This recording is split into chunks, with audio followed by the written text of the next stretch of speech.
السلام علیکم ورحمۃ اللہ۔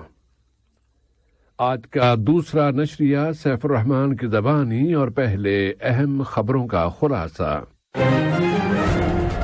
حزب سمو امیر کل شورا کونسل کے معمول کے نئے سیشن کا افتتاح فرما رہے ہیں۔ صاحب سمو امیر نے وزارتوں کے تنظیمی ڈھانچوں کے امیری فرامین جاری کر دیے ہیں۔ اور برطانیہ میں رشی سونک کو کنزرویٹو پارٹی کا نیا چیئرمین اور برطانیہ کا نیا وزیر اعظم منتخب کر لیا گیا ہے۔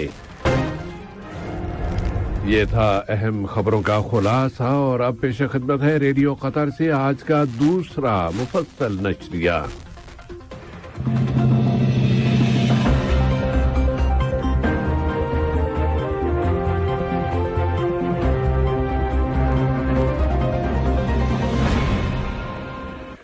بسم اللہ الرحمن الرحیم۔ صاحب سمو امیر شیخ تمیم بن حمد آل ثانی کل صبح شورا کونسل کی قانون سازی کی دوسری مدت یعنی قانون سازی کے 51ویں سالانہ سیشن کا افتتاح فرما رہے ہیں۔ صاحب سمو امیر اس موقع پر ایک جامع خطاب بھی فرمائیں گے۔ صاحب سمو امیر شیخ تمیم بن حمد آل ثانی حفظہ اللہ کے مقام و مرتبے کی قدر و منزلت اور ان کی جانب سے ملک میں شورا کی روایات کو راسخ کرنے کے عمل کو دی جانے والی اولین اہمیت کے اعتراف میں آج مجلس شورا نے اعلان کیا ہے کہ اس نے اپنے مرکزی ایوان کا نام تمیم بن حمد ایوان رکھ دیا ہے۔ مرکزی ایوان کا یہ نام رکھے جانے کے ساتھ ہی اب شورا کی نئی عمارت کا افتتاح بھی کیا جا رہا ہے، جس میں اگلے سیشن سے شورا کے اجلاس ہوا کریں گے۔ صاحب سمو امیر شیخ تمیم بن حمد آل ثانی نے آج وزارت خارجہ کے تنظیمی ڈھانچے سے متعلق سن 2022 کا امیری فرمان نمبر 33 جاری کیا ہے۔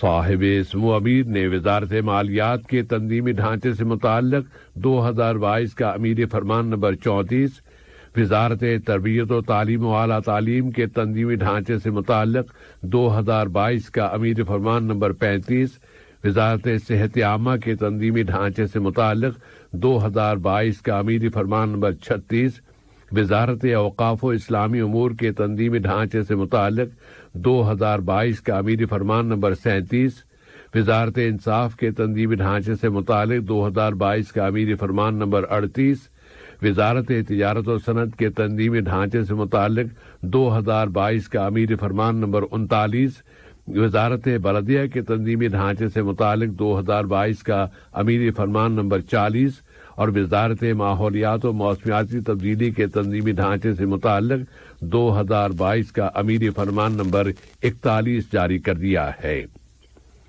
اسی طرح صاحب سمو امیر نے وزارت محنت کے تنظیمی ڈھانچے سے متعلق 2022 کا امیر فرمان نمبر 42، وزارت سماجی ترقی و خاندان کے تنظیمی ڈھانچے سے متعلق 2022 کا امیر فرمان نمبر 43، وزارت ثقافت کے تنظیمی ڈھانچے سے متعلق 2022 کا امیر فرمان نمبر 44، وزارت کھیل و نوجوانان کے تنظیمی ڈھانچے سے متعلق 2022 کا امیر فرمان نمبر 45، وزارت مواصلات کے تنظیمی ڈھانچے سے متعلق 2022 کا امیری فرمان نمبر 46 اور کمیونیکیشن اور آئی ٹی کی وزارت کے تنظیمی ڈھانچے سے متعلق 2022 کا امیری فرمان نمبر 47 جاری کر دیا ہے۔ ان تمام فرامین پر عمل درآمد ان کی تاریخ اجرا سے ہوگا اور انہیں سرکاری گزٹ میں شائع کیا جائے گا۔ صاحب سمو امیر شیخ تمیم بن حمد آل ثانی سے آج صبح دیوان امیری میں جی بی مورگن بینک کے سی ای او چیس آن کو اور ان کے ہمراہ آنے والے وفد نے ملاقات کی ہے۔ وہ اس وقت ملک کا دورہ کر رہے ہیں اور آج کی اس ملاقات میں دو طرفہ تعلقات و تعاون اور اسے مزید فروغ دینے کے وسائل پر بات چیت کی گئی۔ صاحب سمو امیر شیخ تمیم بن حمد آل ثانی نے جمہوریہ زامبیا کے صدر ہاکائنڈی ہیشی لیما کے نام ان کے ملک کے یوم آزادی کے موقع پر مبارکباد کا برقی پیغام ارسال کیا ہے۔ نائب امیر شیخ عبداللہ بن حمد آل ثانی نے بھی جمہوریہ زیمبیا کے صدر کے نام مبارکباد کا برقی پیغام ارسال کیا۔ اسی طرح وزیر اعظم و وزیر داخلہ شیخ خالد بن خلیفہ بن عبدالعزیز آل ثانی نے بھی جمہوریہ زیمبیا کے صدر ہاکائندی ہیشیلیما کے نام ان کے ملک کے یوم آزادی کی مناسبت سے مبارکباد کا برقی پیغام روانہ کیا ہے۔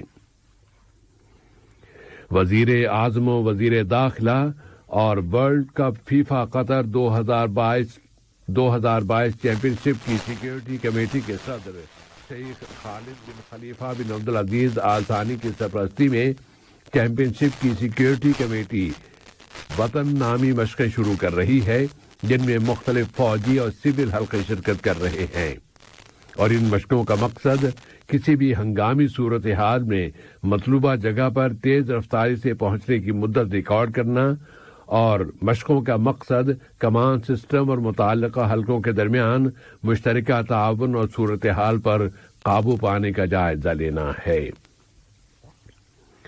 نائب وزیر اعظم و وزیر خارجہ شیخ محمد بن عبد الرحمن آل ثانی نے اسلامک آرٹ میوزیم پارک میں عبوری سفر کی نمائش کا افتتاح کیا ہے۔ اس میوزیم نے وزارت خارجہ کے تعاون سے اس نمائش کا اہتمام کیا ہے۔ اس کا مقصد افغان پناہ گزینوں کے گزشتہ سال انخلا کے بعد ان کے تجربات پر روشنی ڈالنا ہے۔ نائب وزیر اعظم و وزیر خارجہ نے اس موقع پر کی گئی اپنی تقریر میں قطر کے اس کردار کا ذکر کیا ہے جو اس نے تاریخی انسانی کی سب سے بڑی فضائی نقل مکانی میں ادا کیا تھا۔ قطری عجائب گھروں کی کونسل آف ٹرسٹیز کی چیئرپرسن شیخہ میاسہ بنت حمد آل ثانی اور متعدد اعلیٰ اہلکاران بھی اس تقریب میں شریک تھے۔ وزیر مملکت برائے امور خارجہ جناب سلطان بن سعد المریخی سے آج ملک کے لیے جمہوریہ گھانا کے سفیر جناب محمد نور الدین اسماعیل نے ملاقات کی ہے، جس میں دونوں ملکوں کے باہمی تعلقات و تعاون کا جائزہ لیا گیا ہے۔ وزارت خارجہ کے سیکرٹری جنرل ڈاکٹر احمد بن حسن الحمادی سے آج جنوب مشرقی ایشیا کی تنظیم آسیان میں شامل ملکوں کے سفیروں نے ملاقات کی۔ اس ملاقات میں قطر اور آسیان کے درمیان تعلقات و تعاون اور مشترکہ دلچسپی کے موضوعات کا جائزہ لیا گیا۔ یہ خبریں ریڈیو قطر سے نشر کی جا رہی ہیں۔ ایک فلسطینی نوجوان آج مغربی کنارے کے شمالی شہر جنین کے جنوب میں واقع قصبے الزبابدہ میں ہونے والی جھڑپوں کے دوران قابض فوج کی گولیوں کے ٹکڑے لگنے سے زخمی ہو گیا ہے، جبکہ مغربی کنارے کے مختلف علاقوں سے آج 8 فلسطینیوں کو گرفتار کر لیا گیا ہے۔ ادھر مقبوضہ القدس میں آج یہودی آبادکاروں نے قابض اسرائیلی فورسز کی حفاظت میں آ کر مسجد اقصی پر چڑھائی کی ہے۔ ان لوگوں نے مسجد کے مشرقی علاقے کے احاطوں میں اشتعال انگیز چکر لگائے اور وہاں تلمودی پوجا پاٹ کی ہے۔ لبنان کی پارلیمنٹ آج مسلسل چوتھی مرتبہ بھی ملک کے نئے صدر کا انتخاب کرنے میں ناکام رہی ہے، جبکہ چند روز بعد یعنی ماہ اکتوبر کے اختتام کے ساتھ ہی موجودہ صدر میشیل عون کی مدت صدارت ختم ہو رہی ہے۔ کوئی بھی امیدوار آئین کی شرط کے مطابق پارلیمنٹ کے 2/3 ممبران کی حمایت حاصل نہیں کر سکا۔ 128 کے ایوان میں 2/3 تعداد 86 بنتی ہے۔ حزب اللہ اور اس کے اتحادی ممبران ایوان سے اٹھ کر چلے جانے کی وجہ سے پارلیمنٹ کا کورم پورا نہیں ہو سکا تھا۔ اب پارلیمنٹ کے اسپیکر نبیہ برے نے آئندہ جمعرات کے روز پارلیمنٹ کا اگلا اجلاس بلایا ہے۔ برطانیہ کی حکمران کنزرویٹو پارٹی کے پارلیمانی ممبران کے امور کی ذمہ دار کمیٹی 1922 نے اعلان کر دیا ہے کہ سابق وزیر خزانہ رشی سونک اب مستعفی وزیر اعظم لیز ٹراس کی جگہ پارٹی کے نئے سربراہ اور وزیر اعظم منتخب کر لیے گئے ہیں۔ کمیٹی کے صدر